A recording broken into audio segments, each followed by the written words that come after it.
भाषा में समझाते हैं। इसलिए जब भी हम वृंदावन आते हैं तो महाराज को अवश्य स्मरण करते हैं, महाराज जी का संग प्राप्त करने की इच्छा करते हैं। तो महाराज जी का विशेष स्नेह है द्वारका भक्तों के साथ। तो महाराज जी हमेशा जब भी हम रिक्वेस्ट करते हैं महाराज जी समय देते हैं, तो उसी श्रृंखला में महाराज जी ने हमें आज समय दिया है।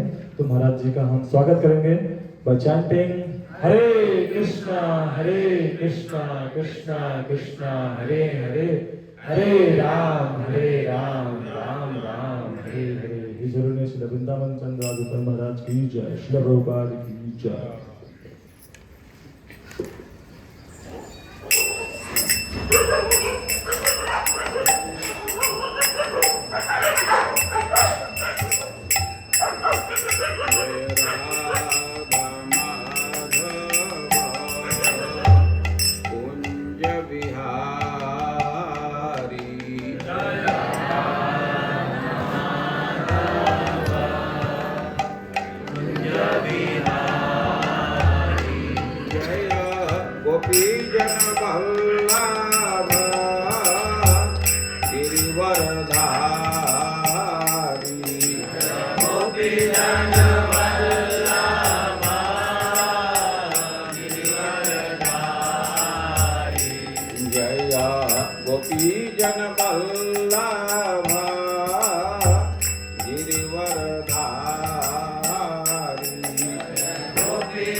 प्रभुपाद परमहंस परिव्राजकाचार्य अष्टोत्तर सत्श्री श्रीमद श्री भक्ति वेदांत स्वामी श्रील प्रभुपाद की इस्कान संस्थापकाचार्य जगत गुरु श्रील प्रभुपाद की अनंत कोटि वैष्णव वृंद की नामाचार्य श्रील हरिदास ठाकुर की श्री कृष्ण चैतन्य प्रभु नित्यानंद श्री अद्वैत गदाधर श्रीवासदि गौर भक्त वृंद की श्री श्री राधा कृष्ण गोप गोपीनाथ श्याम कुंड राधा कुंड गिरी गोवर्धन की श्री वृंदावन धाम की श्री मथुरा धाम की मायापुर नवदीप धाम की पुरुषोत्तम छत्र जगन्नाथपुर धाम की श्री श्री मधुबन की श्री श्री गंगा माई की यमुना माई की श्रीमती भक्ति देवी की श्रीमती तुलसी देवी की हरिनाम संकीर्तन की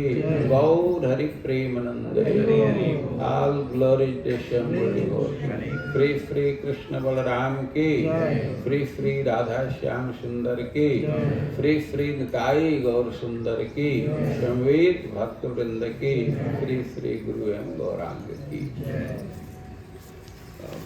ग्रंथ और चश्मा कब तक का समय रखे हैं? कम से कम 9 बजे तक।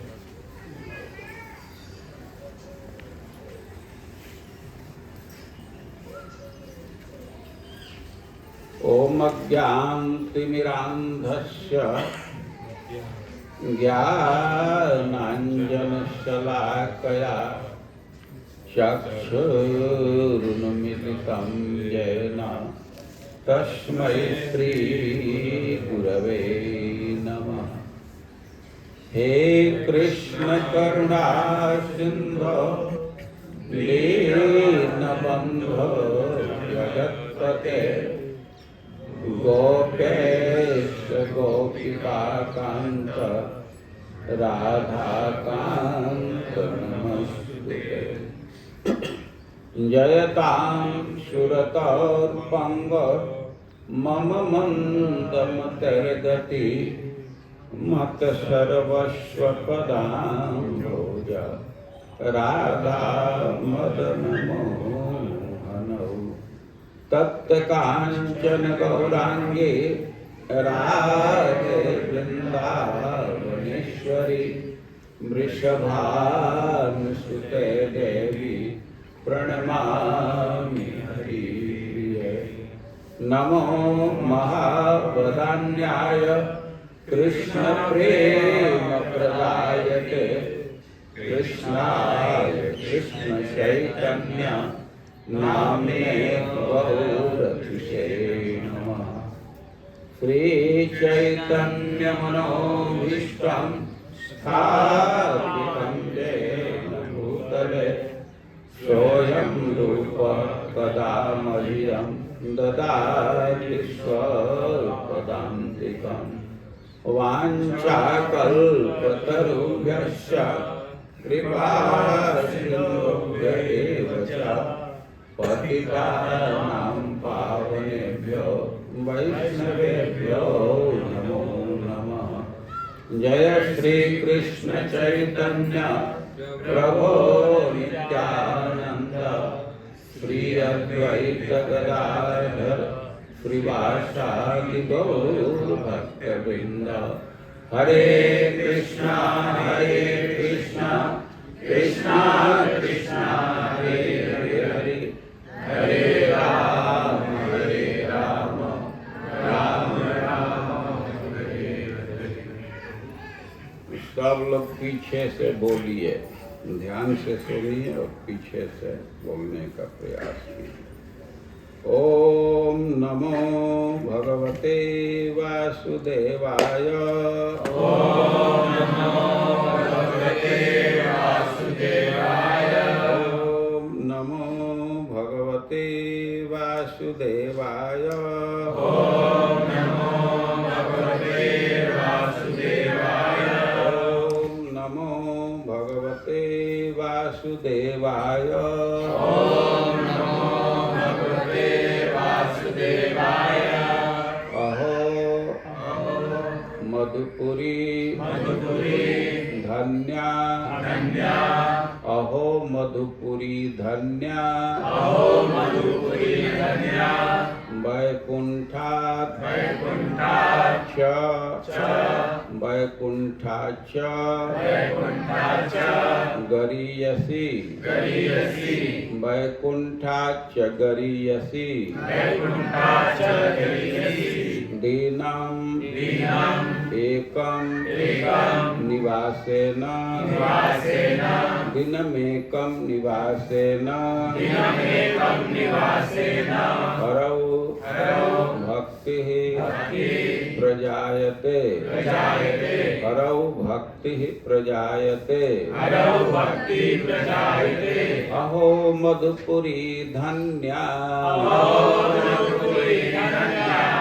वैकुंठाच्च गरीयसी वैकुंठाच्च गरीयसी दिनमेकं निवासेन दिनमेकं निवासेन हरौ भक्तिः प्रजायते हरौ भक्ति प्रजायते अहो मधुपुरी धन्या अहो मधुपुरी धन्या वैकुंठाच्च गरीयसी वैकुंठाच्च गरीयसी दिनमेकं निवासेन दिनमेकं निवासेन हरौ भक्तिः प्रजायते हरौ भक्ति प्रजायते अहो मधुपुरी धन्या अहो मधुपुरी धन्या वैकुंठाच्च गरीयसी वैकुंठाच्च गरीयसी दिनमेकं निवासेन दिनमेकं निवासेन हरौ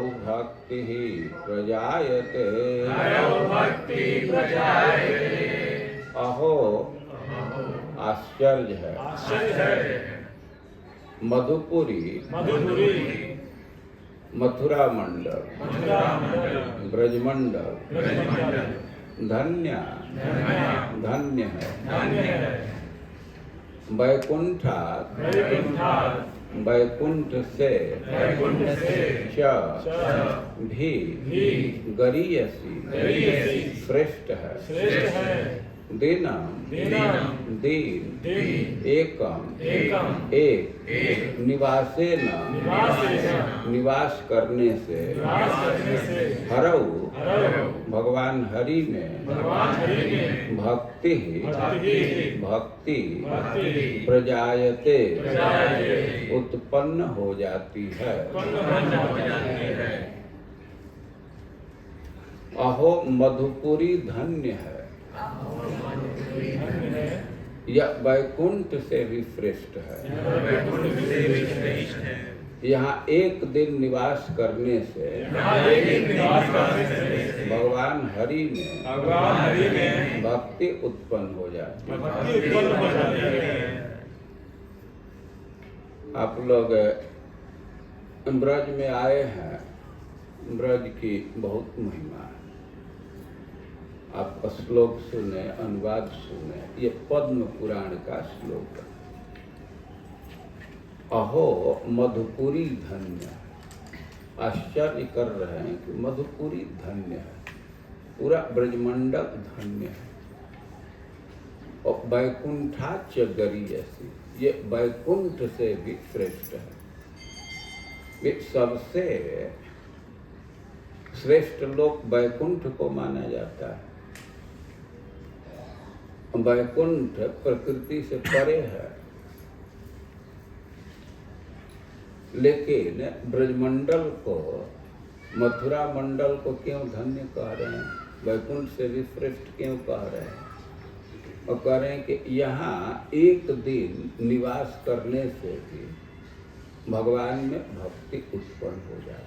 इस क्षेत्र की महिमा है। कोई कोई कह सकता है कि ठीक है, जो भक्ति नहीं करते आएंगे भक्ति उत्पन्न हो जाएगी। हम लोग तो भक्ति कर रहे हैं, तो हम लोगों के लिए क्या है? सिद्धांत समझना चाहिए। जो कारक भक्ति को उत्पन्न करने वाले हैं वही भक्ति को बढ़ाने वाले हैं। जो पहले से भक्ति कर रहे हैं और ब्रजमंडल के प्रभाव से उनकी भक्ति बढ़ जाती है।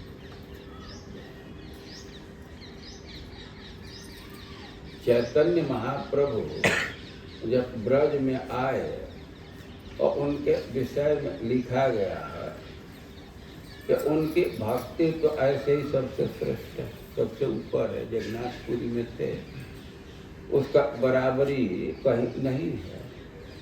लेकिन जब वृंदावन के लिए चले तो उनका प्रेम और बढ़ गया, सैकड़ों गुना अधिक बढ़ गया। और जब और नजदीक आए, मथुरा का दर्शन किए अभी दूर से ही, और फिर हजारों गुना प्रेम बढ़ गया। और जब ब्रजमंडल का परिक्रमा कर रहे थे तब तो बहुत बहुत अधिक प्रेम बढ़ गया।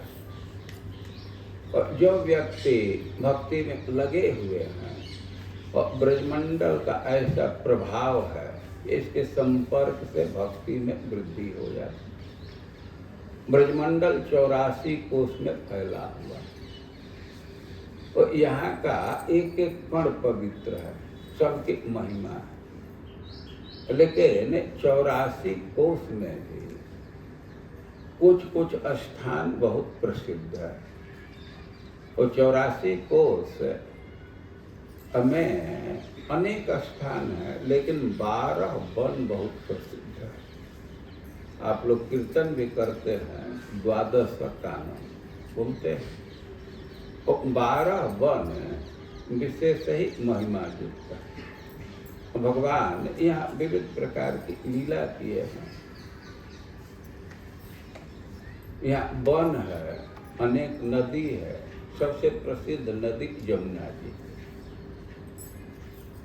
और जमुना जी ब्रज में बहती है, और जमुना जी के विषय में कहा गया है कि वे सुषुम्ना नारी की तरफ हैं। कोई शरीर है तो इसमें अनेक नाड़ियां हैं, उससे रक्त का संचार होता है, वायु का संचार होता है। कि ब्रजमंडल को भगवान का शरीर ही माना गया।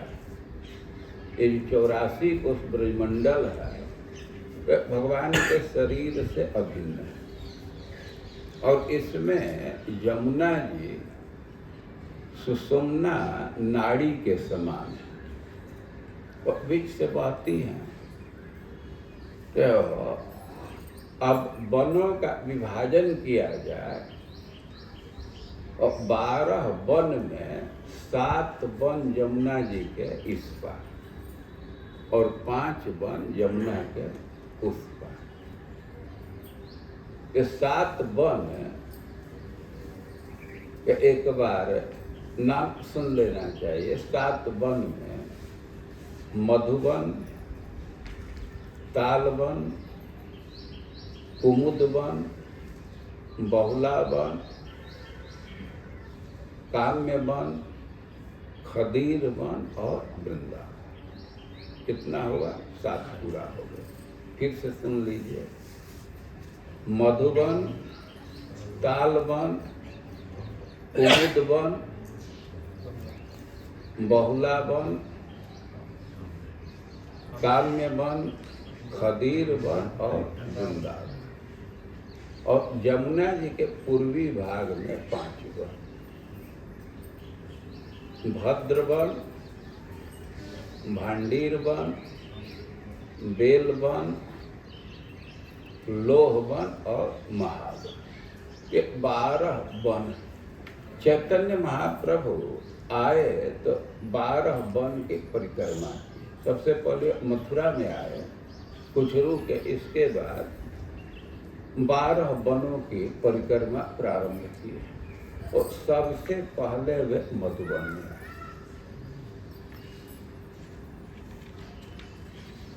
चैतन्य महाप्रभु परिक्रमा प्रारंभ किए तो सबसे पहले मधुबन में, जिस स्थान पर हम लोग बैठे हैं, जिस वन में बैठे हैं, तो इसी वन में आए।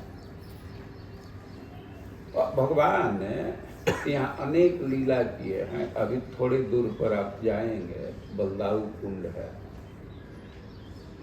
भगवान इधर गाय चराने के लिए आते थे, लेकिन यह स्थान एक और कारण से भी बहुत प्रसिद्ध है।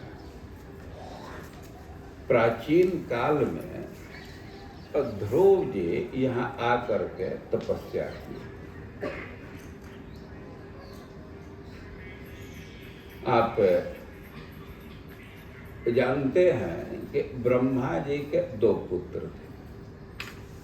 नहीं, वो ब्रह्मा जी के पुत्र हैं मनु महाराज, और मनु महाराज के 2 पुत्र। मनु को स्वयंभू मनु कहते हैं, ब्रह्मा जी के पुत्र हैं जो आदि मनु हैं। और मनु महाराज के 2 पुत्र, उत्तानपाद और प्रियव्रत। और प्रियव्रत के 2 पत्नियां थी। श्रीमद् भागवतम के 4th स्कंद में कथा दी गई है। और वहाँ उल्लेख है कि मनु महाराज के 2 पत्नियां, जाये उत्तानपाद, उत्तानपाद जो मनु महाराज के पुत्र हैं, तो उनके 2 पत्नी जाये, द्विवचन में कह रहे हैं, जाये उत्तानपादस्य। और फिर उनका परिचय दे रहे हैं कि एक पत्नी का नाम है सुरुचि और दूसरे पत्नी का नाम है सुनीति। कथा विदुर जी सुन रहे हैं और मैत्रेय ऋषि इस कथा को बोल रहे हैं। और जाये उत्तानपादस्य सुनति सुरुचिस्तयो, सुरुचि प्रेयसी पत्यो नेतरा यत् सुतो ध्रुवा। 2 पत्नी हैं, लेकिन कह रहे हैं कि सुरुचि तयो प्रेयसी। दोनों पत्नियों में जो छोटी पत्नी थी सुरुचि, वह राजा को बहुत प्रिय थी। और न इतरा यत् सुतो ध्रुवा, जो दूसरी पत्नी मतलब सुनीति, वह राजा को बहुत प्रिय नहीं थी। लेकिन यत् सुता ध्रुवा, ध्रुव सुनीति के पुत्र हैं। अब एक दिन के विशेष घटना का उल्लेख कर रहे हैं कि एकदा सुरुचेः पुत्रम अंकमारोप्य लालयन् उत्तमम नारुरुक्षन्तम ध्रुवम राजा नंदत। एक दिन की घटना है कि राजा अपने सिंहासन पर बैठे थे और अपने बेटे को गोद में ले करके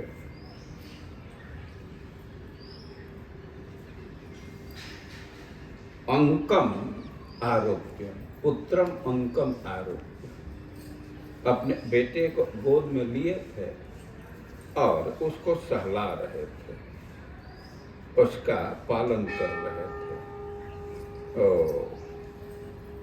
लालयन, पीठ थपथपा रहे थे, चुम रहे थे। अब उसको देख करके जो उनका दूसरा पुत्र था, वह भी राजा के गोद में चढ़ना चाहता था।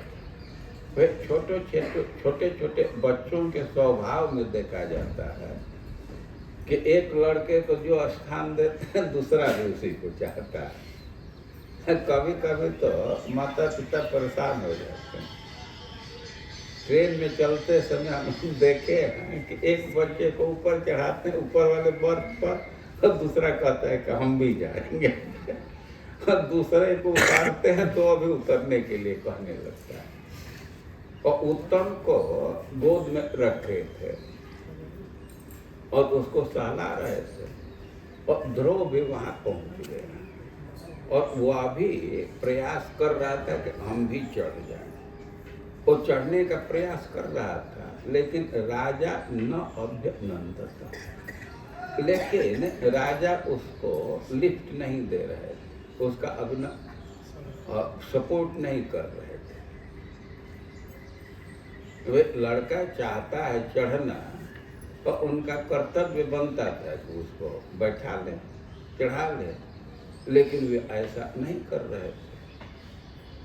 लेकिन ध्रुव बार बार प्रयास कर रहे थे कि हम भी सिंहासन पर चढ़ जाए, राजा के गोद तक पहुंच जाए, बार बार प्रयास कर रहे थे। कि तथा चिकीर्षमाणंतम सपत्न्यस्तनयन ध्रुवम, ध्रुव बार बार प्रयास कर रहे थे। फिर उसकी सौतेली माँ, ध्रुव की सौतेली माँ सुरुचि वही बगल में थी। शायद राजा उसी के भय से लड़के को, ध्रुव को गोद में नहीं उठा रहे, लेकिन ध्रुव तो बार बार प्रयास कर रहे। अब इस घटना को देख करके, ध्रुव के बार बार चढ़ने के प्रयास को देख करके, उसकी जो सौतेली माँ है सुरुचि, वह बोलने लगी और उसके विषय में कह रहे हैं कि शृण्वतः राज्य। वो ऐसे बोल रहे थे कि राजा एक एक बात सुन रहे थे। शीर्ष महाति गर्विता, वो ईर्ष्या और गर्व से कहने लगे। शीर्षम अति गर्विता, उसको घमंड तो बहुत था, इसलिए कि राजा उसको बहुत महत्व देते थे, दूसरी पत्नी को महत्व नहीं देते थे, तो एकदम घमंड में चढ़ी रहती थी।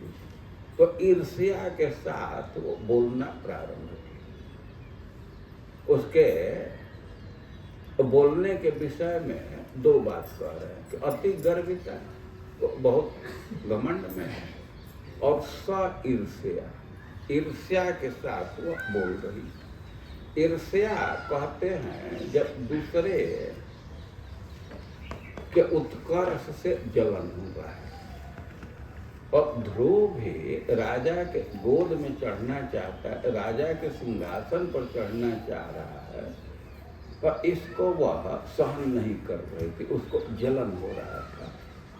तो शीर्ष्यम, ईर्ष्या के साथ कर ध्रुव से ही बोलना प्रारंभ की, लेकिन राजा सुन रहे थे।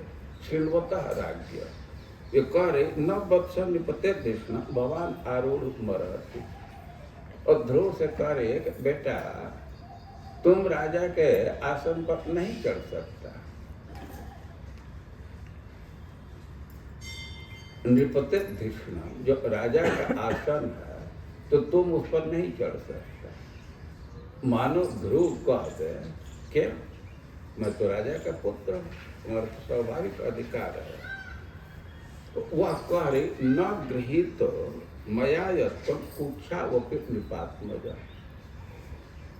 मैं मानती हूँ कि तुम राजा के पुत्र हो, इसमें कोई हमको डाउट नहीं, लेकिन तुम हमारे कोख से जन्म नहीं लिए।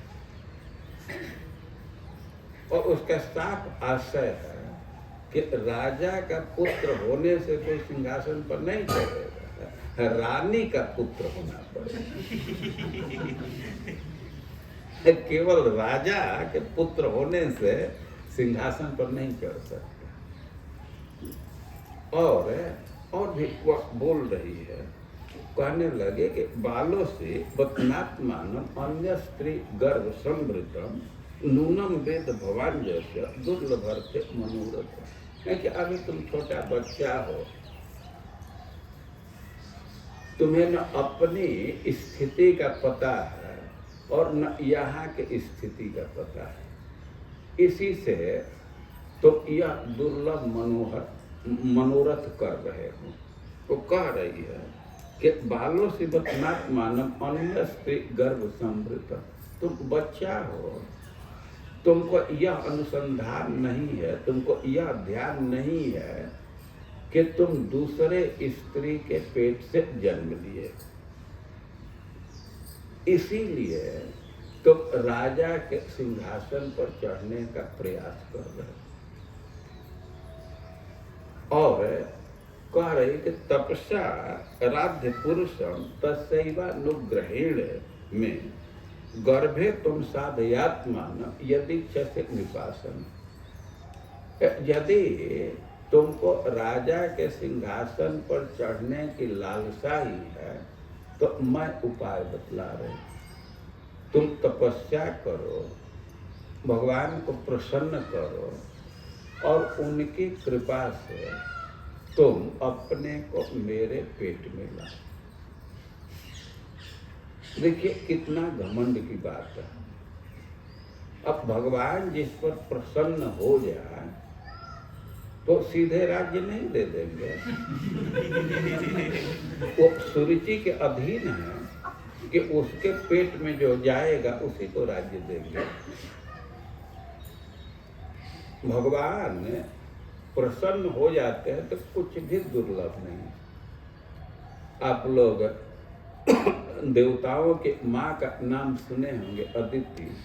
वह तपस्या की, व्रत की, खूब अच्छा से व्रत की, 12 दिन का व्रत की, लेकिन अतंद्रता, कोई आलस्य नहीं, कोई कमी नहीं, दत्त चित्त हो करके केवल दूध का आहार लेकर के भगवान की आराधना की। इतना अच्छा से व्रत की कि भगवान प्रसन्न हो गए, उसके सामने प्रकट हो गए। बड़ी प्रसन्न हुई भगवान को देख करके, भगवान की स्तुति करने लगी और उसी क्रम में कह रही है कि आप जब प्रसन्न हो जाते, आप संतुष्ट हैं तो ब्रह्मा की आयु मिल सकती है, खूब सुंदर शरीर मिल सकता है, तीनों लोक की संपदा की प्राप्ति हो सकती है और जो मोक्ष के उपयोगी ज्ञान है वह भी प्राप्त हो जाएगा। और भगवान संतुष्ट हो जाए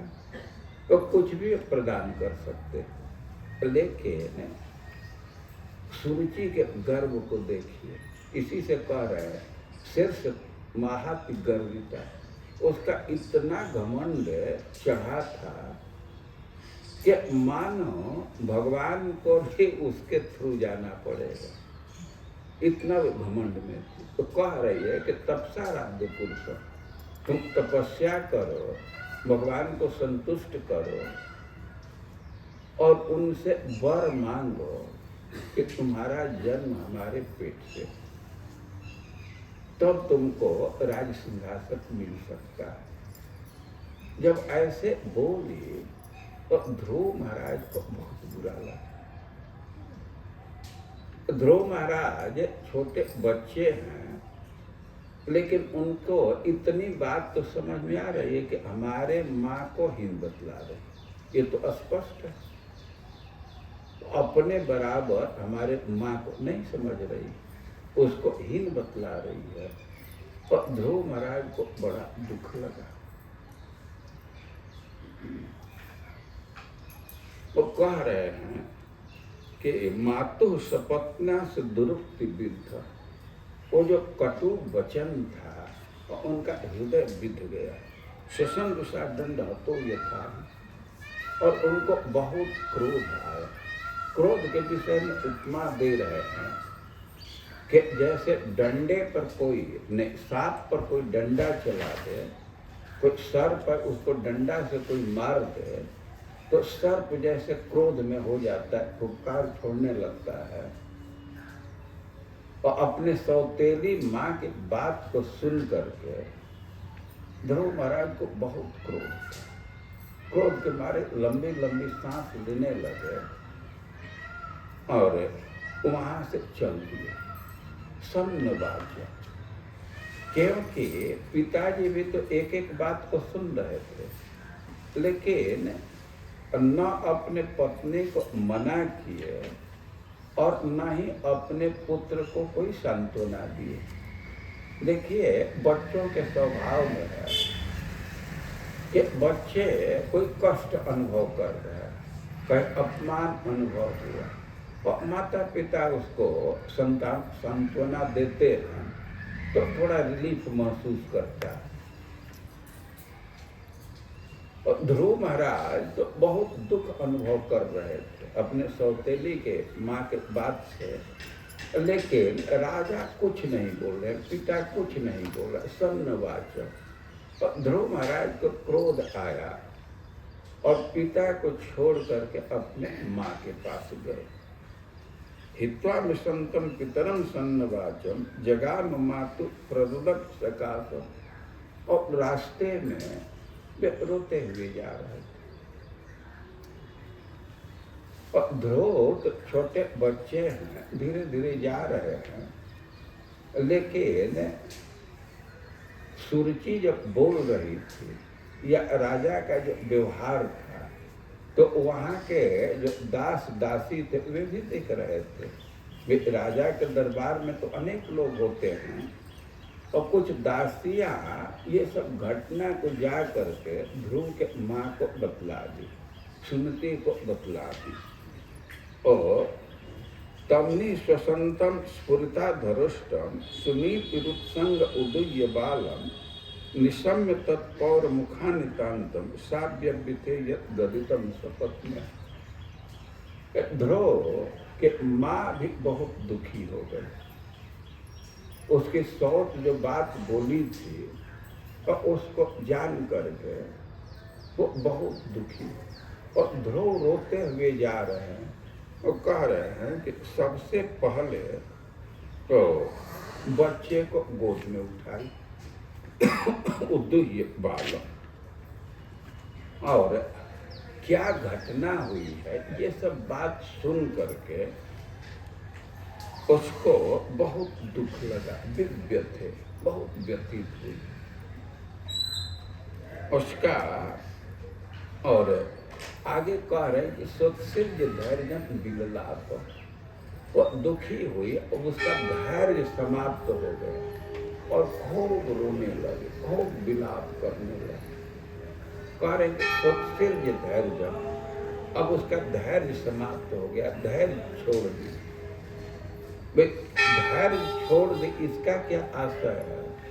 और इसको समझाया गया है कि सुनीति तो राजा की पत्नी है, रानी है, लेकिन राजा पत्नी जैसा व्यवहार नहीं करता। पत्नी जैसा व्यवहार करने की बात तो दूर है, दासी जैसा भी व्यवहार नहीं करता। वो पूरा पूरा दूसरे पत्नी में आसक्त था। और सुनीति अपने उपेक्षा को सह लेती। सहने के पीछे कारण था कि परिवार में लाख अपमान हो रहा, लेकिन वह मनोरथ संजो करके रखी थी कि हमारा बेटा बड़ा है तो एक दिन यह राजा बनेगा। तो यह बात सोच सोच करके कि एक दिन हमारा लड़का राजा बनेगा, तो अपने अपमान को सह जाती थी। लेकिन जब आज यह अनुभव कर रही है कि केवल हमारा ही अपमान नहीं हो रहा है, यहाँ तो हमारे लड़के का भी अपमान होना प्रारंभ हो गया, तब उसका धैर्य समाप्त हो गया। खूब रोई। उसके रोने के विषय में कह रहे हैं कि दावलती वो बाला, अपने सौत की बात को सुन याद करके बहुत दुखी हो रही थी, एकदम झुलस गई शोक के मारे। उदाहरण दे रहे हैं कि जैसे जंगल में आग लग जाए उसमें जो कोमल लता है तो वो झुलस जाती, और वैसे ही सुनती बाला अभी बहुत उम्र नहीं है, एक बच्चे को जन्म दी है, अभी कोमल शरीर है, और अपने सौत के बाद से उसका हृदय बहुत दुखी हो रहा था। वही क्या सौत की बात है कि वो इतना दुखी हो रही थी। और थोड़ा ध्यान देना चाहिए कि उसकी सौत क्या वो कही थी, कह रही थी कि तुम अपने को मेरे गर्भ में लाओ। वो कोई 5 साल का लड़का किसी स्त्री के गर्भ में जाएगा?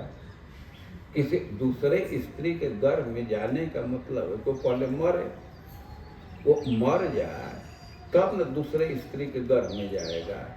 5 साल के शरीर के साथ तो नहीं जा सकता। तो यह कहने का मतलब क्या हो कि तुम अपने को हमारे गर्भ में लाओ, मतलब कह रहे कि पहले मरो।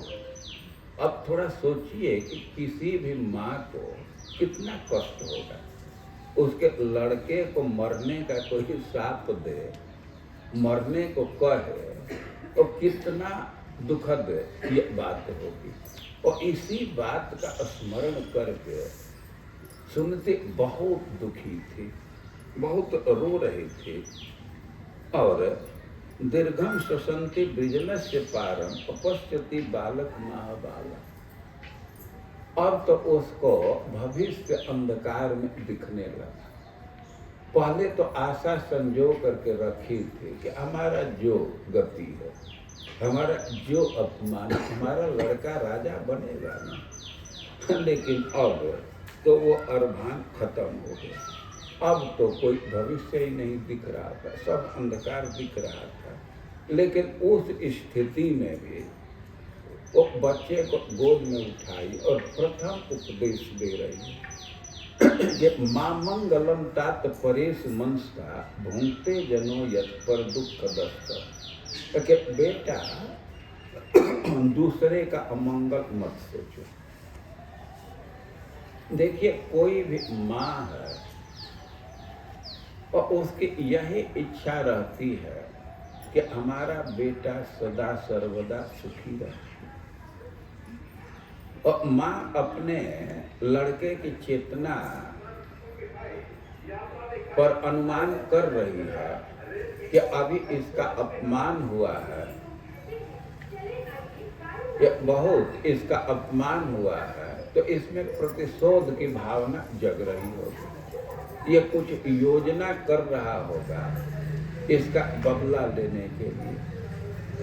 वो प्रथम उपदेश दे रही है कि माँ मंगलम तात परेश मनस्ता।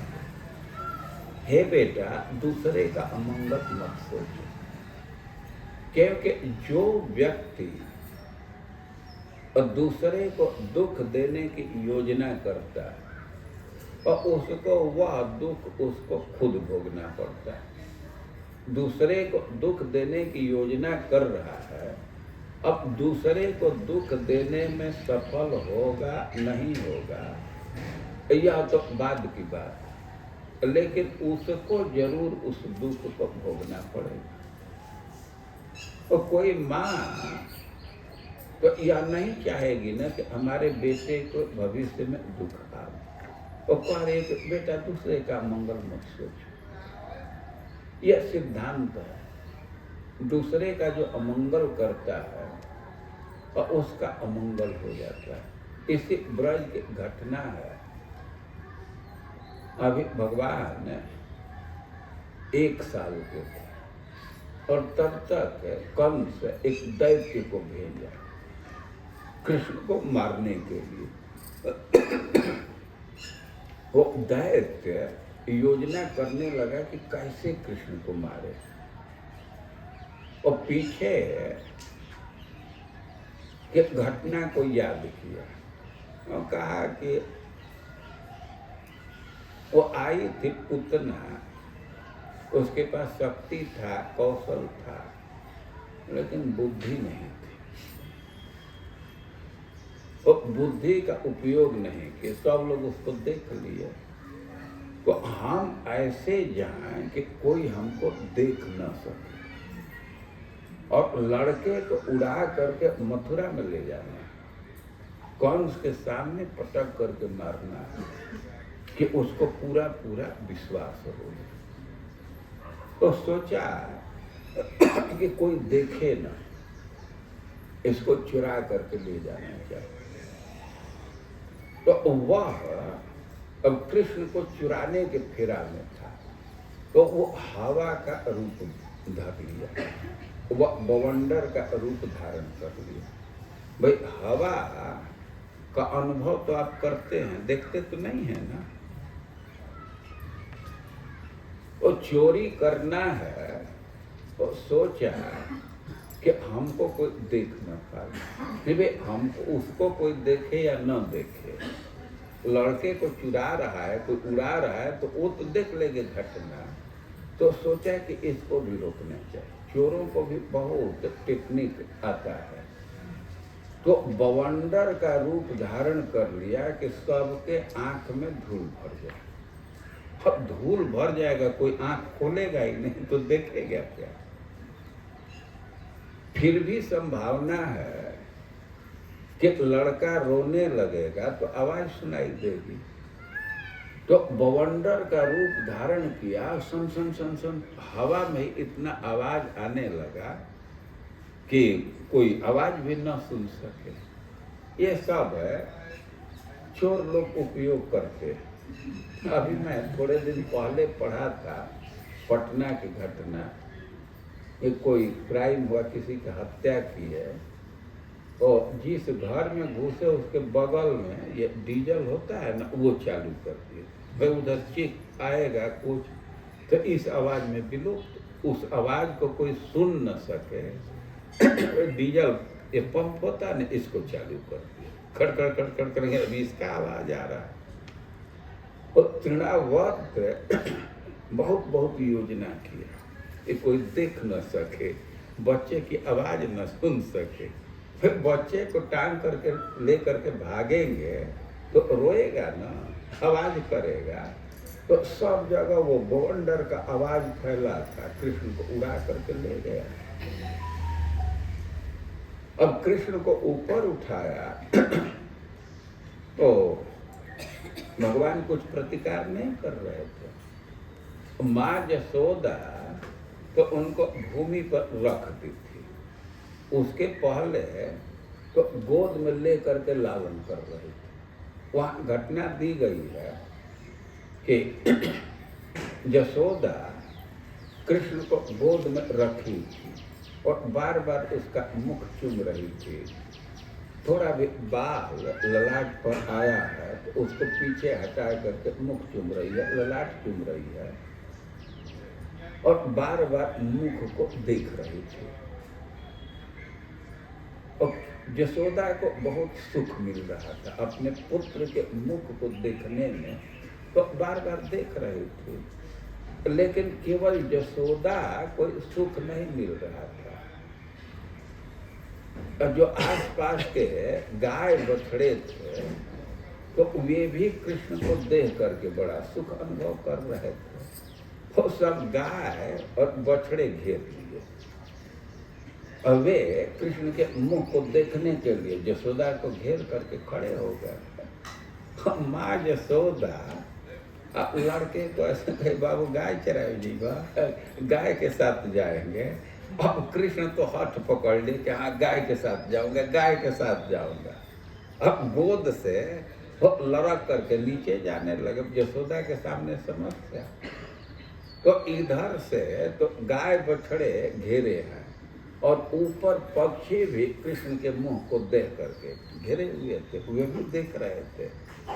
और माँ यशोदा कृष्ण के हठ को दूर करने के लिए अब वो तो गोद से उतर करके बछड़ों के तरफ जाना चाह रहे हैं, बछड़ों के तरफ जाना चाह रहे हैं, और इधर से ध्यान हटाने के लिए पक्षी के तरफ उंगली की। बाबू उड़ोगे उड़ोगे। अब कृष्ण उधर के हाँ उड़ेंगे। अब उधर उड़ने के लिए अब हठ पकड़ लिए। अब माँ के सामने समस्या। तो ऐसे बच्चे को फेंकी, बहुत रोने लगे उड़ने के लिए। बच्चे को कृष्ण को रोने से विरत करने के लिए चुप हो जाए ऐसे हाथ पर लेकर के ऊपर फेंकी।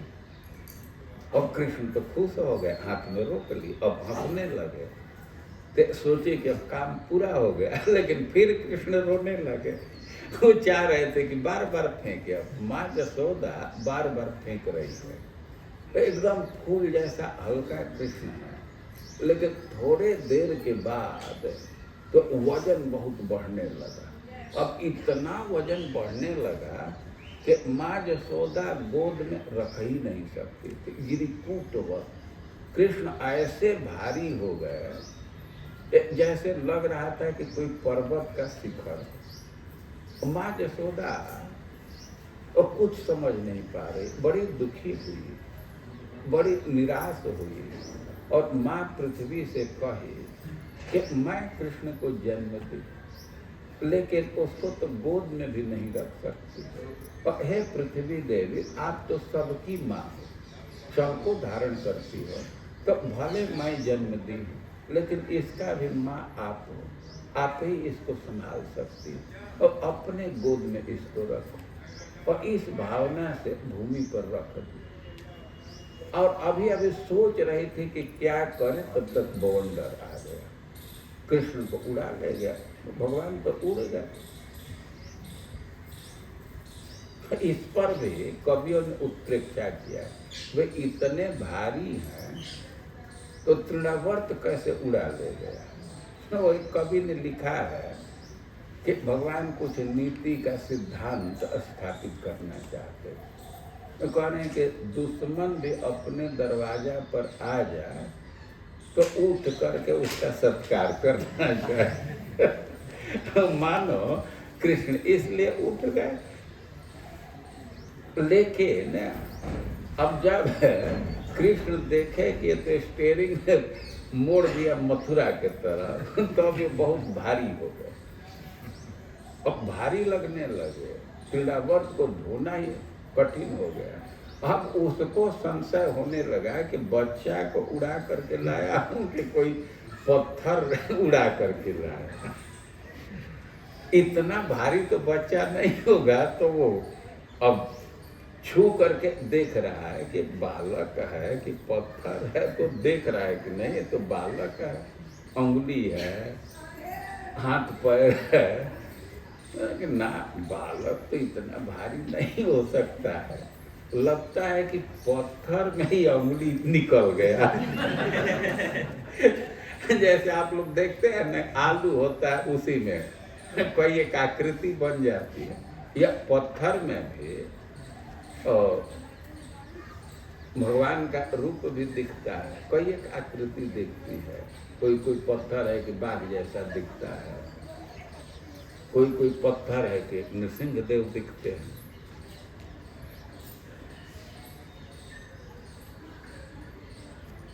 परम पूज्य गोपाल कृष्ण महाराज शालिग्राम जी की सेवा करते थे, और कोई चला जाता था तो बड़े अनुराग के साथ दिखाते थे कि आकृति देखिए। हमको भी एक बार दिखा रहे थे। वो तृणावर्त सोचने लगा कि ना, लड़का तो इतना भारी नहीं हो सकता, पत्थर ही लड़का जैसा दिख, हम पत्थर ले जा करके क्या करेंगे। तो सोचा कि इसको यहीं गिरा दें। तो अब वो ढकेल करके गिराना चाहता था, लेकिन बच्चों का स्वभाव है कि वे जब संकट अनुभव करते हैं, कोई ऊंचाई से गिराना चाहता, जो चीज मिलता है उसको जोर से पकड़ते हैं। अब तो ऊपर से गिराना चाह रहे हैं तो गर्दन को पकड़े, वो ठेल रहा है तो और जोर से वो पकड़ रहे हैं।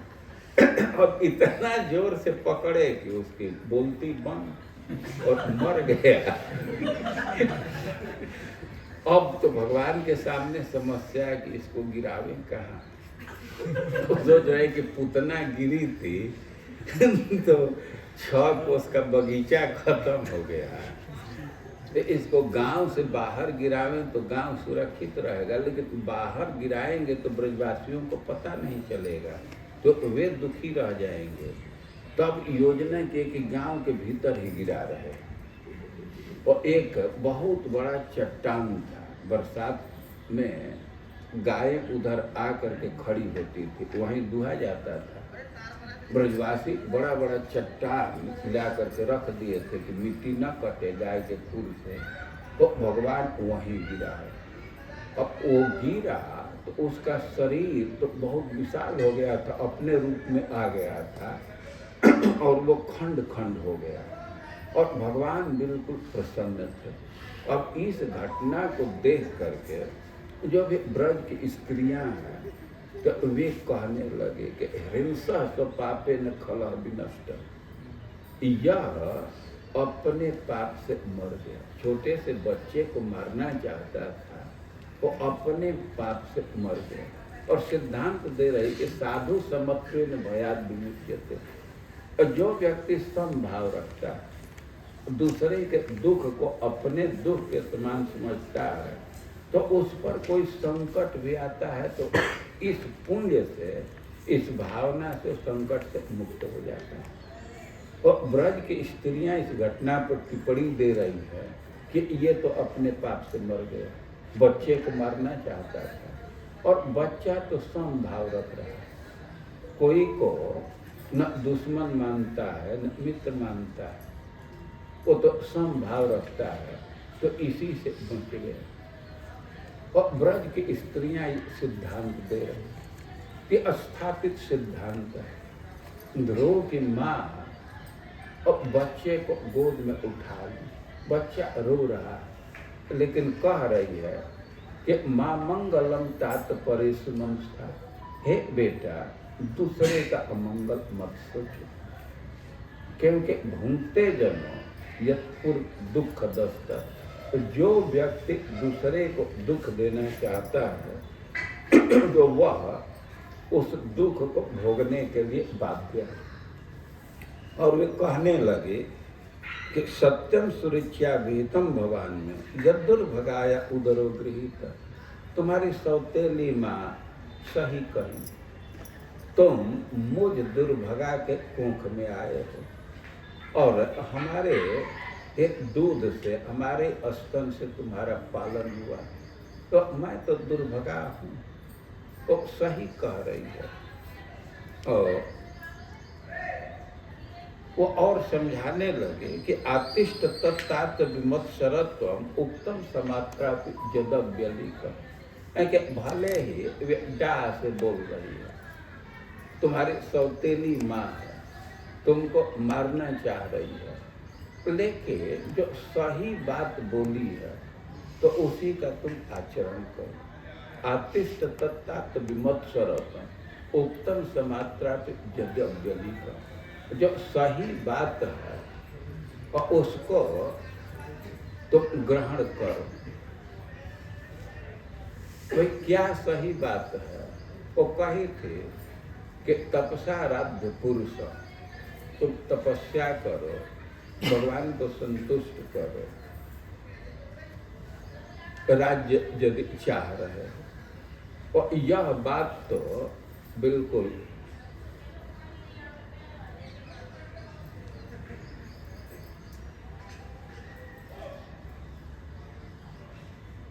बहुत अर्जेंट हो तो पूरा कर लीजिए।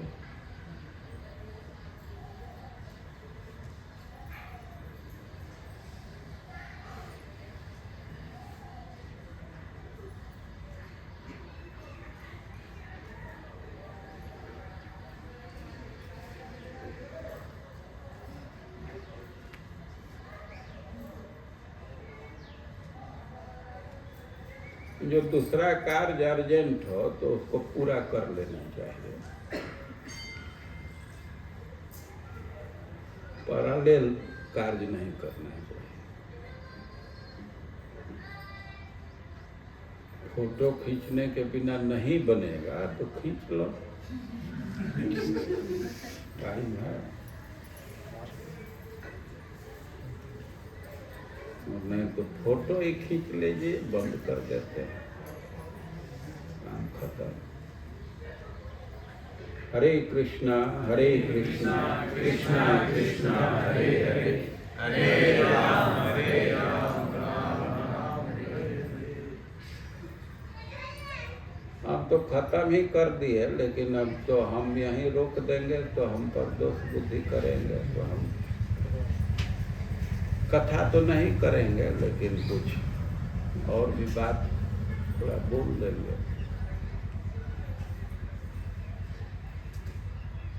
एक बार ध्यान भटका देने के बाद फिर हम नहीं कर पाते हैं।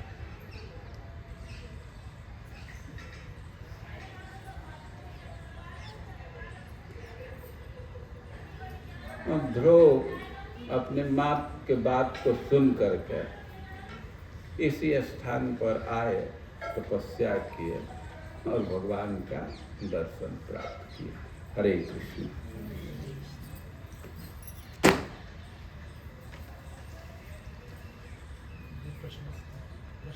हाँ, प्रश्न। ये प्रश्न तो ले सकते हैं।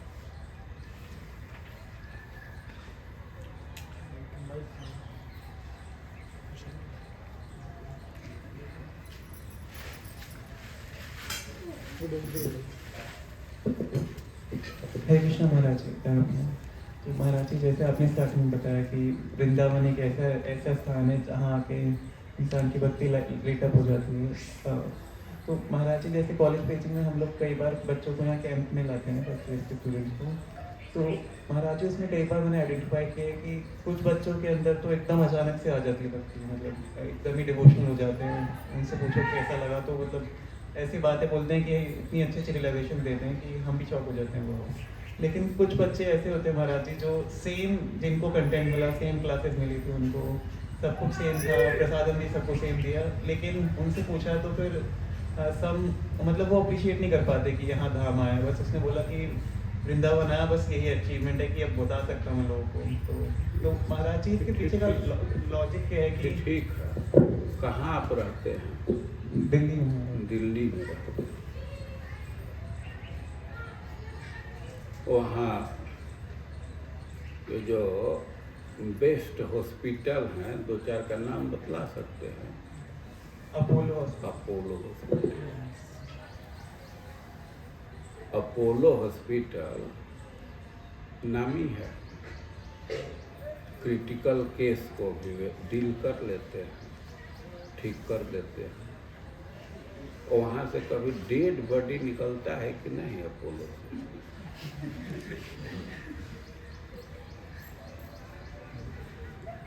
कैसे मान लिया जाए? वहीं से मर करके निकलते हैं। तो अपोलो अच्छा हॉस्पिटल है।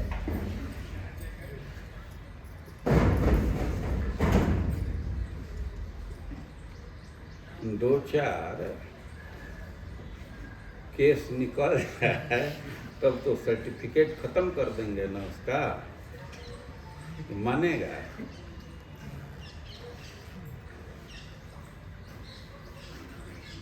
मतलाइए कि अपोलो से कोई पेशेंट मर करके जाता है कि नहीं?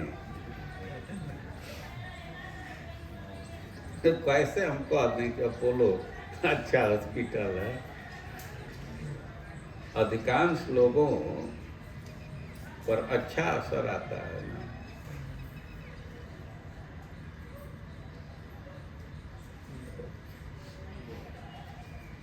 ठीक है, और कोई प्रश्न? ध्रुव महाराज ने जो तपस्या करी है, बहुत ही कठिन तपस्या करी थी उन्होंने। अभी के समय में तपस्या का जो भाव है वो खत्म हो रहा है। एकादशी के दिन भी प्रसादम ज़्यादा मिले, तो तपस्या का भाव कैसे विकसित करें ध्रुव महाराज के जीवन से देखते? ध्रुव महाराज की कथा सुनने से तो तपस्या का भाव आता है ना, घोर तपस्या की। दो चीज, ध्रुव महाराज के माँ तो रोते हुए उपदेश दे रही, कोई स्वस्थ चित्त से उपदेश नहीं हुई, लेकिन एवं संजल्पितम मातु, वो बोल रही थी रोते हुए, और उसको सुन करके निश्चक्राम पितु गृहात, वे अपने पिता के घर से निकल गए।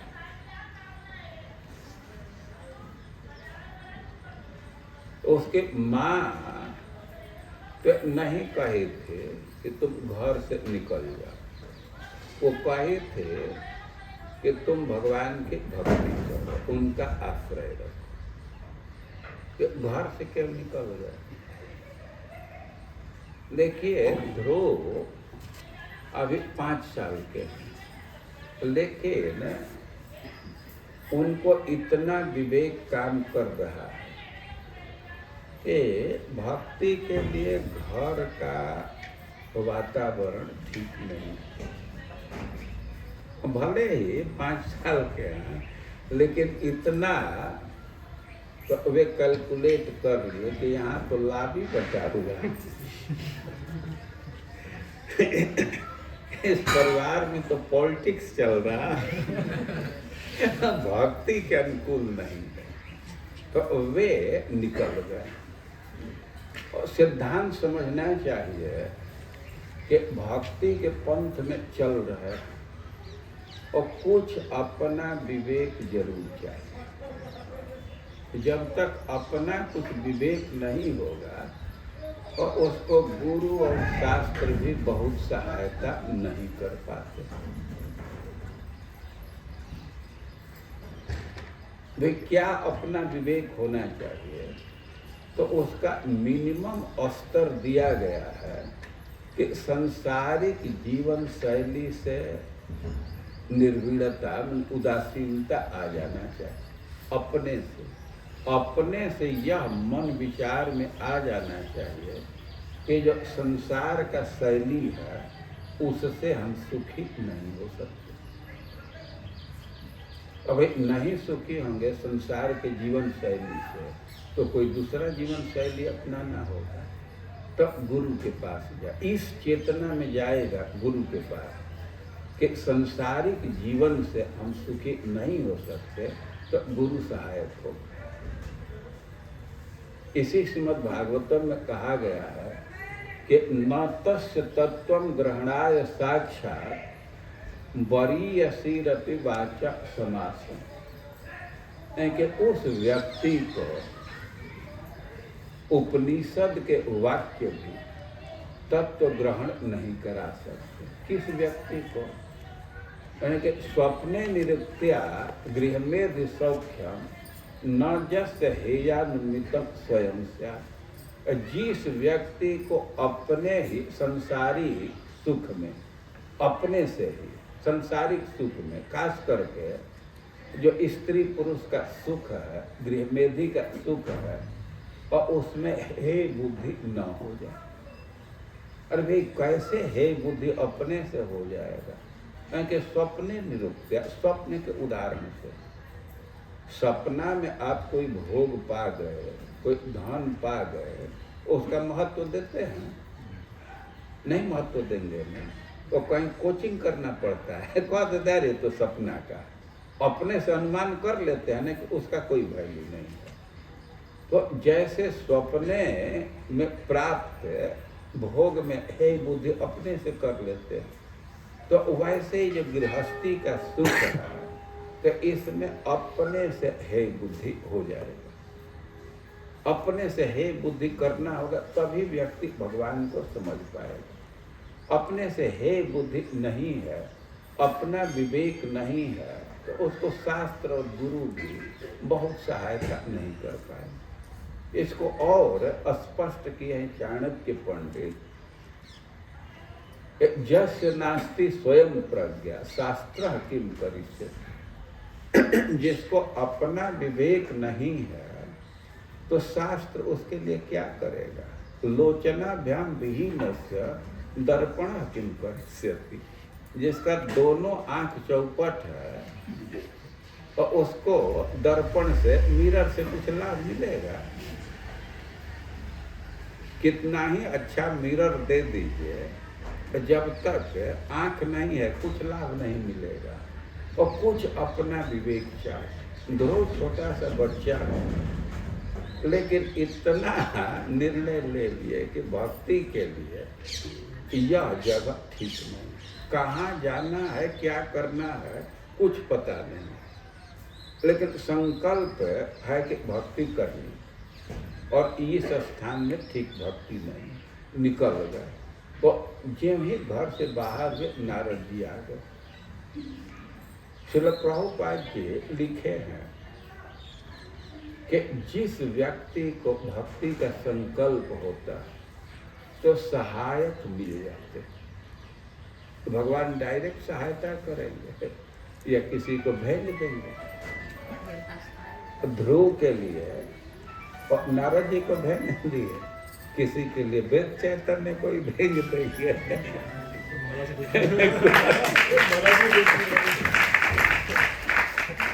और भगवान सहायता करते हैं, लेकिन संकल्प अपना लेना पड़ता है।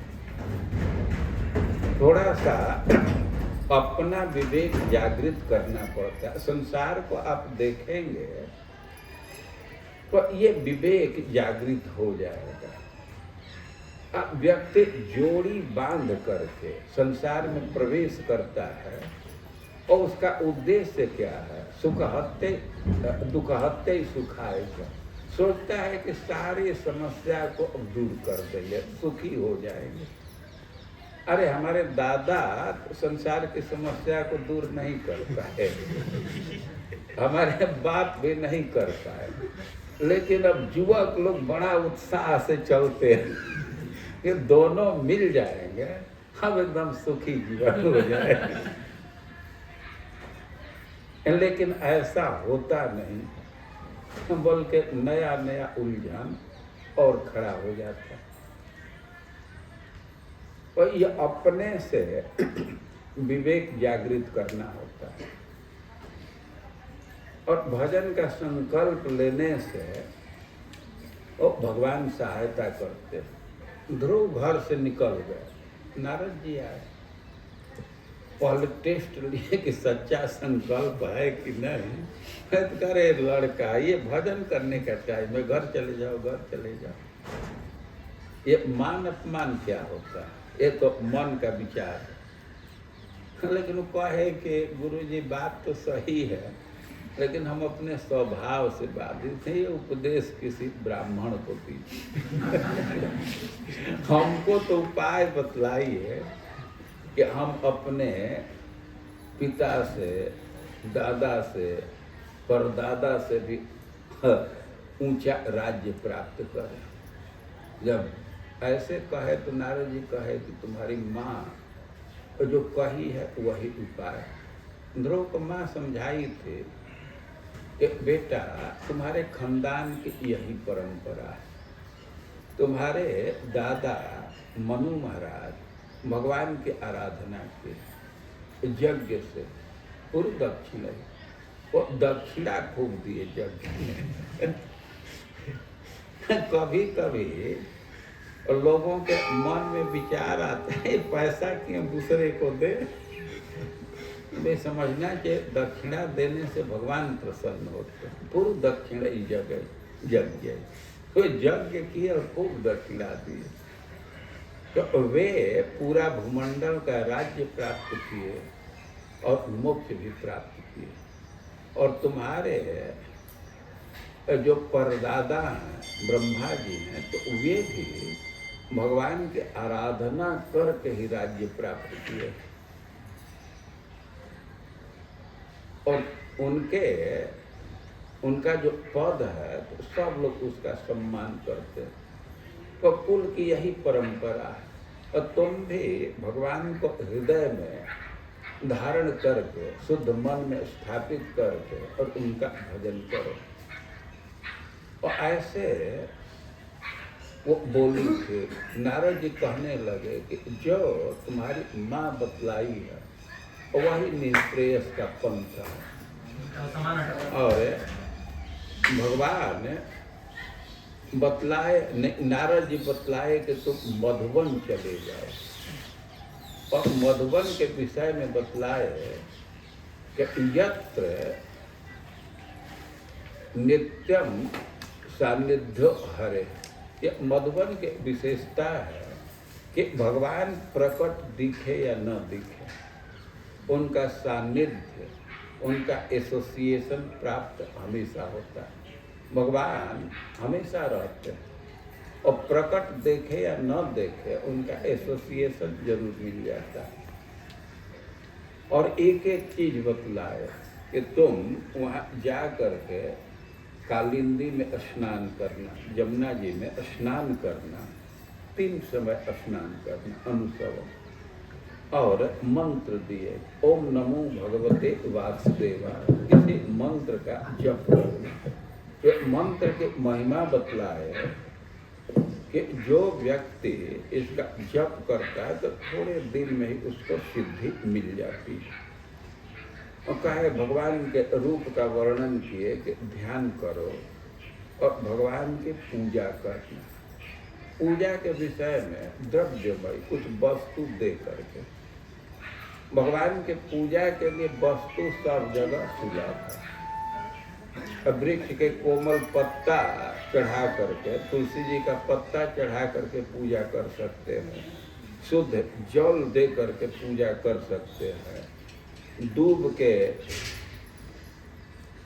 अग्रभाग को भगवान पर चढ़ा करके पूजा कर सकते हैं।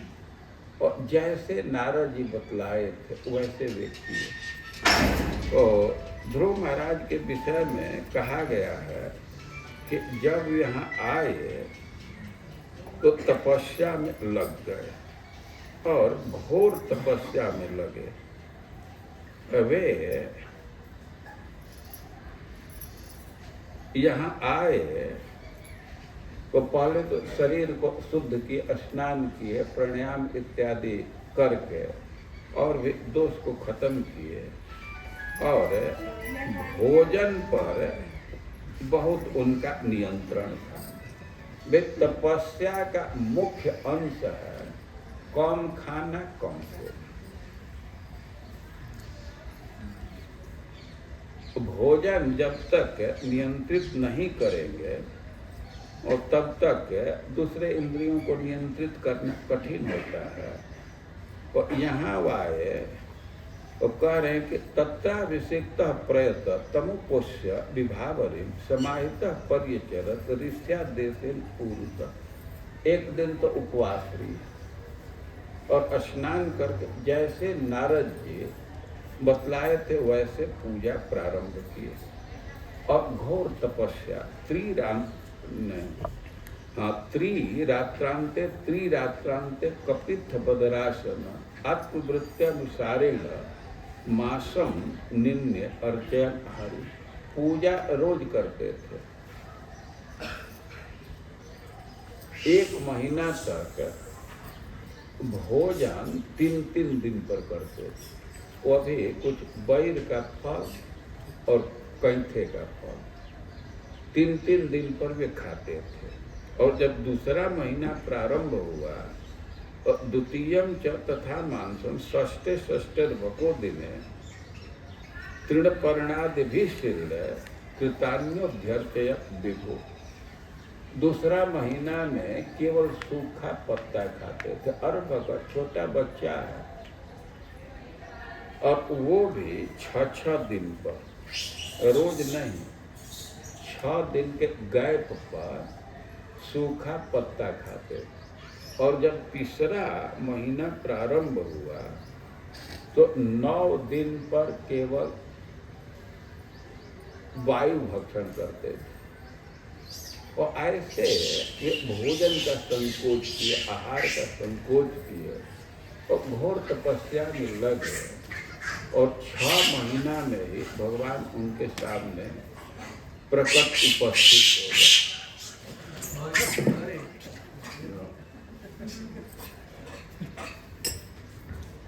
छोटा सा बच्चा है, तपस्या कर रहा है।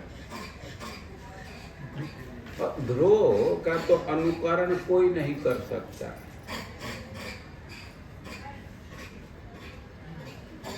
ऐसा मैत्रेय जी कहे हैं कि अब क्षत्रिय की बात क्या है कि ब्राह्मण भी वैसा तपस्या नहीं कर सकता। लेकिन जो नॉर्मल स्टैंडर्ड है इस समय का स्टैंडर्ड है, उसके अनुसार तो तपस्या का अभ्यास करना ही चाहिए। तो देखिए, संकल्प करने से बहुत भारी परिवर्तन हो जाता है। संकल्प का असर आप देख सकते हैं। और रोज का नियम है कि 9 बजे के बाद तो व्यग्रता आ जाती है भोजन के लिए। लेकिन एकादशी के दिन ऐसी बात नहीं, क्योंकि संकल्प रखे हैं कि अन्न नहीं खाना। तो संकल्प से अंतर हो जाता है। तो संकल्प मन में रखेंगे कि कम संसाधन से जीवन बिता लेना है तो बीत जाएगा। बहुत साधन बिताते हैं तो भक्ति का बाधक बन जाता है। इस अर्थ में कि एक तो इंद्रियों की वृत्ति विपरीत दिशा में जाती और जितना साधन जुटाते हैं तो उसको मेंटेन करने में टाइम भी जाता है। घर में बहुत बहुत चीज जुटा लीजिए, उसको मांजना धोना रखना टाइम जाता है ना। और कम साधन में जीवन व्यतीत करने का संकल्प लेना चाहिए, अभ्यास करना चाहिए। दैव के विधान से जो प्राप्त हो जाए उसी में संतुष्ट रहना चाहिए। और जीने भर भगवान दे देते हैं संसाधन। ये सब बात नारद जी समझाए हैं। और ध्रुव महाराज का जो जीवनी है, इसको पढ़ने से और भी ब्रज के जो संत हैं उनके जीवनी को पढ़ने से और तपस्या की वृत्ति स्वतः ही भीतर से उभरने लगती। रघुनाथ दास गोस्वामी थोड़ा सा छाछ पी करके भजन करते। भक्तों का, तपस्वी भक्तों का जीवनी पढ़ेंगे तो अपने जीवन में भी तपस्या की वृत्ति आ जाएगी। श्रवण का असर पड़ता है। तो भक्तों का चरित्र पढ़ना चाहिए और उनका गुण हमारे व्यक्तित्व में भी आ जाए। यह सिद्धांत।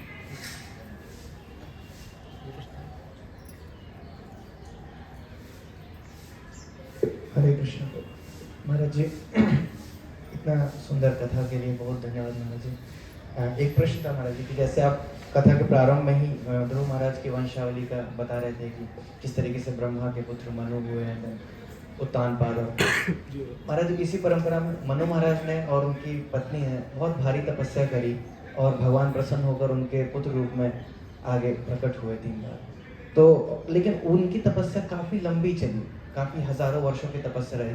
लेकिन उन्हीं के वंश में ध्रुव महाराज आए जिन्होंने मात्र 6 मास के अल्पकाल में ही भगवान को प्रकट किया।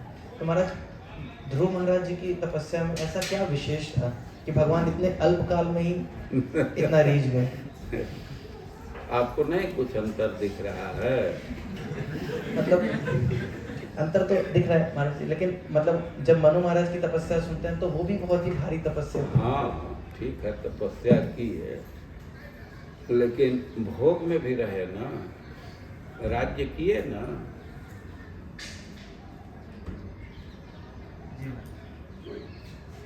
देखिए, अब मनु महाराज के साथ ये बात है नहीं है हम नहीं कहेंगे, लेकिन कोई कागज है, एकदम सूखा कागज है, अब उस पर कुछ लिखी है तो उसका भी प्रिंट आएगा ना। और एक बार उस तेल में डूब गया, उसको कितना भी सुखवा करके लिखी है तो दोनों में अंतर होगा कि नहीं?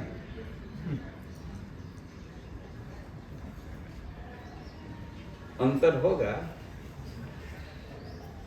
कोई कागज एकदम फ्रेश है, अब कुछ भीग गया और उसको सुखवा दिए, लेकिन फिर भी कुछ अंतर रहेगा कि नहीं? रहेगा ना। और भाई, जब भोग से इंद्रियों का संपर्क हो जाता है तो इसकी वृत्ति बिगड़ जाती है। इसी से जो गृहस्थी से आए हैं तो वानप्रस्थ में बड़ी कठिन तपस्या का निर्देश दिया गया।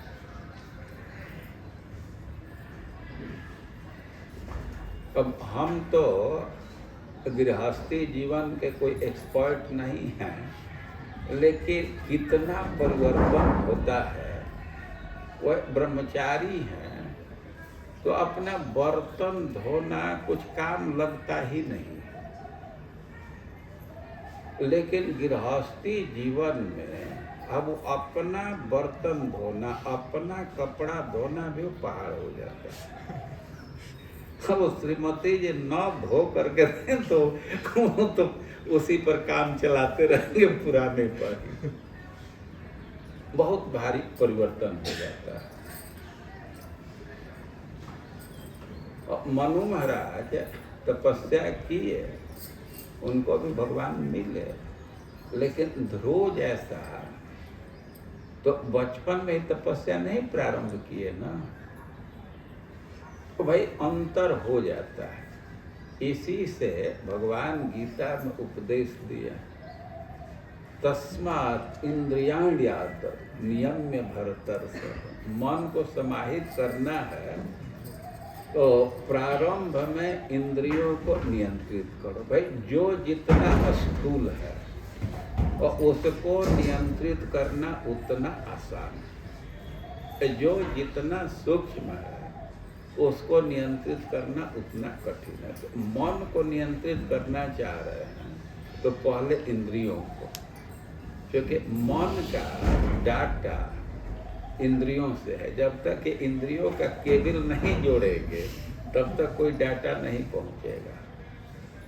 और दूसरा अर्थ दिया गया है कि तस्मात् इंद्रियाण्यात नियम्य भरतर्षभ। आदव मतलब जीवन के प्रारंभ में। जब जीवन के प्रारंभ में ही इंद्रियों पर नियंत्रित करते हैं तो इंद्रियों को काबू में रखना बिल्कुल आसान होता है। लेकिन एक बार वृत्ति बिगड़ गई और फिर उसको कंट्रोल करना थोड़ा कठिन होता है। जो जीवन में कभी मांस नहीं खाया, शराब नहीं पिया, तो ये सब उसको समस्या नहीं है। बहुत सारे लोग हैं कि शराब उनके लिए समस्या ही नहीं है, वो कठिनाई नहीं। लेकिन त्वक इंद्रिय से कोमल स्पर्श कर लिए हैं तो अब इसको रोकना बड़ा कठिन है, तो अंतर हो जाता है।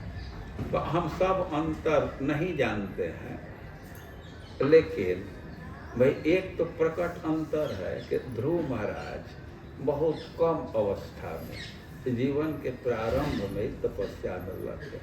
ये तो प्रकट अंतर है ना। मनु महाराज भी तपस्या में आए हैं और उनकी कम उपलब्धि नहीं है, भगवान पुत्र के रूप में आए। इस दृष्टि से देखा जाए तो उनका बेटर उपलब्धि है। लेकिन तपस्या में तो अंतर है। वो बरबस राज सुतहित दीना नारी समेत गवन बन की। और तो पत्नी के साथ वानप्रस्थ जीवन व्यतीत कर रहे हैं ना, कहाँ नैमिषारण्य। तो दोनों के तपस्या में अंतर है। ध्रुव बहुत कठोर तपस्या है, ऐसा तपस्या वेदवादी ब्राह्मण भी नहीं कर सकता। फिर दूसरे क्षत्रिय की बात तो बहुत अंतर है।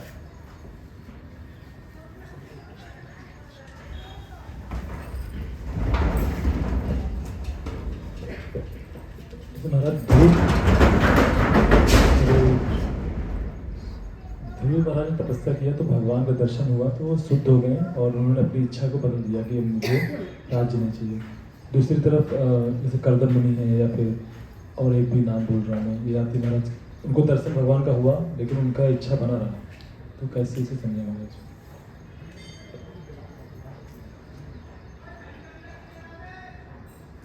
कर्दम ऋषि कारण दिए हैं ना, कह रहे हैं कि व्यक्ति स्वतंत्र नहीं है, वेद विधान में बंधा हुआ है। उनको आदेश ही था कि सृष्टि का विस्तार करना है, तो पत्नी की आवश्यकता है ना। वे अपने सुपीरियर के आदेश के अनुसार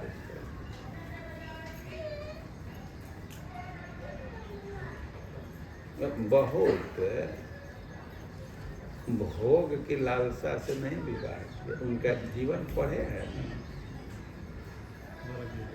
विवाह के बाद भी वो पत्नी से कोई संपर्क नहीं। पत्नी अपने धर्म का पालन कर रही है, वो सेवा कर रही है, लेकिन बहुत दिन तक कोई संपर्क नहीं कर। उसकी सेवा से प्रभावित हो गया और कहे कि वर मान। और किसी भी स्त्री की स्वाभाविक इच्छा होती है पुत्र की, वो कहे कि हमको पुत्र चाहिए। और पुत्र के लिए संग चाहिए, और संग करना है तो ऐसा एटमॉस्फेयर चाहिए। प्रियव्रत महाराज बड़े थे लेकिन राज्य दे दिए उतानपाद को।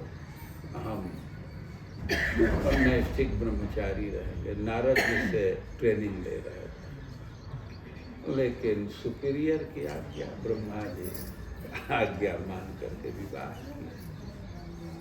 और कभी कभी ऐसा लगता है कि भक्ति के विरोध में जा रहे हैं, लेकिन गुरुजनों की आज्ञा न मानने से कोई न कोई बाधा उपस्थित हो जाता है।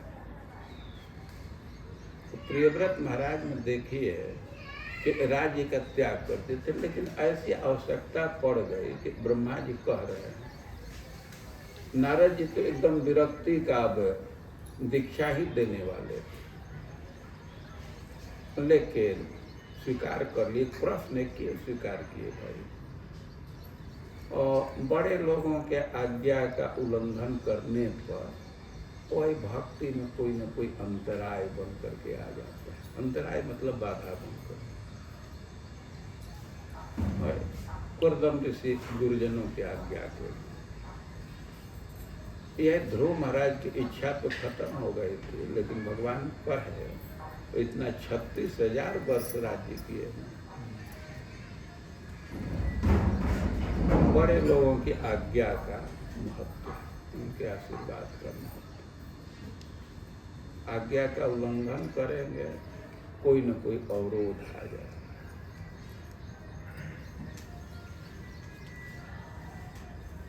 हाँ बोलिए।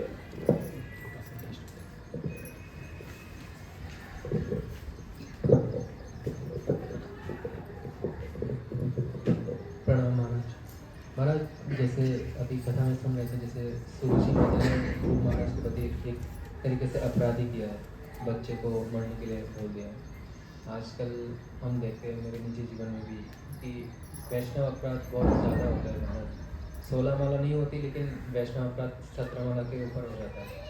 तो इस अपराध करने के प्रवृत्ति को कैसे खत्म करें ताकि अच्छे से हरिनाम का जप कर पाए? अब ये तो जो अपराध कर रहा है वो निर्णय लेगा ना, हम अपराध करा रहे हैं। हमसे निश्चिंत रहो, हम नहीं तुमको कुछ प्रेरित करते। तो अपराध जो कर रहा है वो रणनीति बनाएगा। अपराध करने से होता है ना, तो कुछ रणनीति बनाना चाहिए कि अपराध हो ही ना।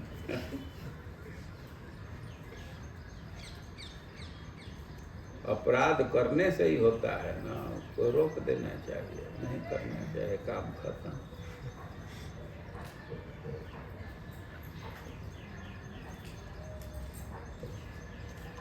उन्हें तो भय भी करना चाहिए। अपराध करने पर परिणाम बहुत बुरा आता है ना।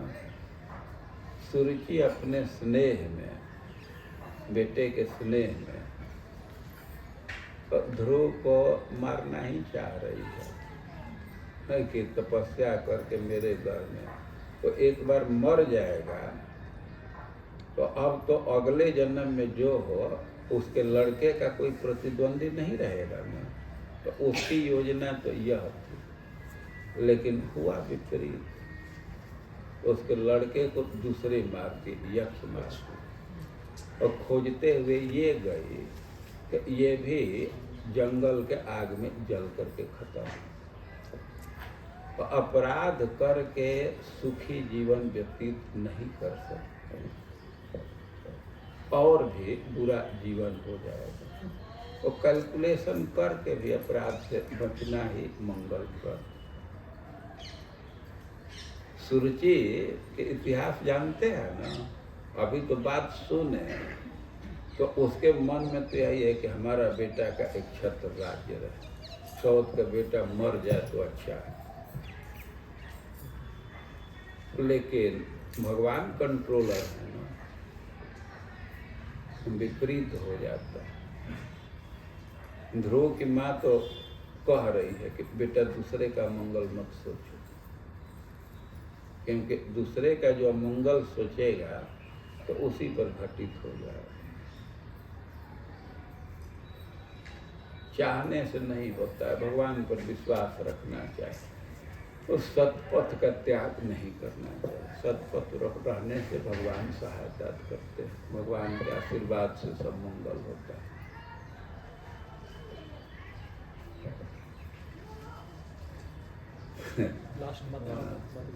ठीक है।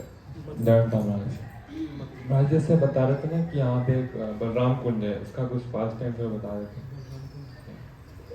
दाऊ जी का कुंड है ना, इधर गाय चराने के लिए आते हैं भगवान। हाँ, थोड़ा इधर से रास्ता है, और रोड से जाएंगे तो थोड़ा आगे बढ़ने पर विद्यालय के सामने रोड से सटा हुआ है। माता जी लास्ट क्वेश्चन, अंतिम प्रश्न। हरे कृष्ण महाराज। महाराज जैसे आपने बताया कि ध्रुव महाराज को पता था जो घर में तपस्या नहीं कर सकते थे, घर भक्ति के अनुकूल नहीं, भक्ति के अनुकूल नहीं है, तो पुरुष शरीर में तो पुरुष तपस्या के लिए बाहर चले जाते हैं, लेकिन स्त्री शरीर में तो उसे एक बाउंडेशन है कि यहाँ तक ही हम पहुँच जा सकते हैं, या घर में रह के ज़्यादा से ज़्यादा हम मंदिर जाके कर सकते हैं। क्या करना चाहिए? स्त्री शरीर में है तो स्त्री के लिए जो उचित है वही करना चाहिए ना। सुनीति घर में ही थी ना, बहुत उसका अपमान हो रहा था, लेकिन फिर भी वही थी। जिसके लिए जो नियम है तो उसी के अनुसार चलना चाहिए। घर की परिस्थिति विपरीत होती है, लेकिन सेवा संयम से उसको बदला भी जा सकता है। आदमी सह ले तो दूसरा पक्ष खुद ही कमजोर हो जाता है, लड़ाई करने से वो बढ़ जाता है। और सेवा करने से लोग अधीन हो जाते हैं। इसी का सहारा लेना चाहिए और भगवान से प्रार्थना करना चाहिए। यदि भावना रहेगी और भगवान घर में रहते हुए भी अपनी कृपा दे देंगे, दर्शन दे देंगे। कल कालिए के विषय में रखे हैं, आपके प्रश्न का उत्तर कल होगा।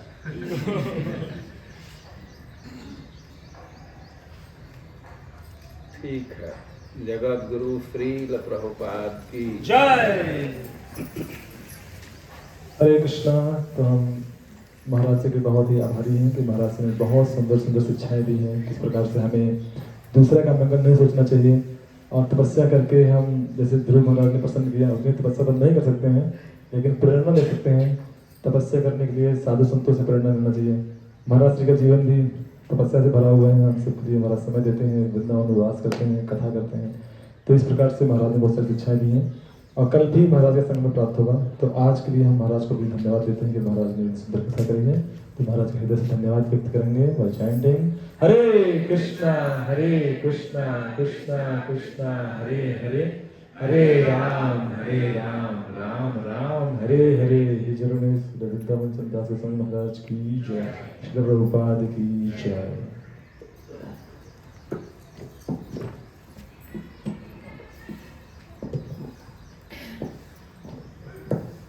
कौन गाड़ी ये हमको राधा को ड्रॉप करा दे, हमको उधर ही जाना है।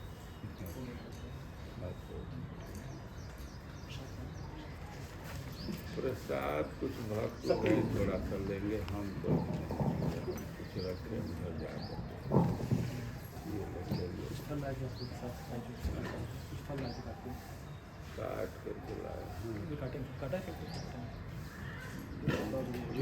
तब बंदर से भी रक्षा करें। कुछ लोगों को रहना पड़ेगा। खीरा धोला वो खा लेंगे। चलो लाइट लगा दो गाड़ी में है ड्राइवर से सब रुदन रूट ड्राइवर कहाँ है गाड़ी से किराना में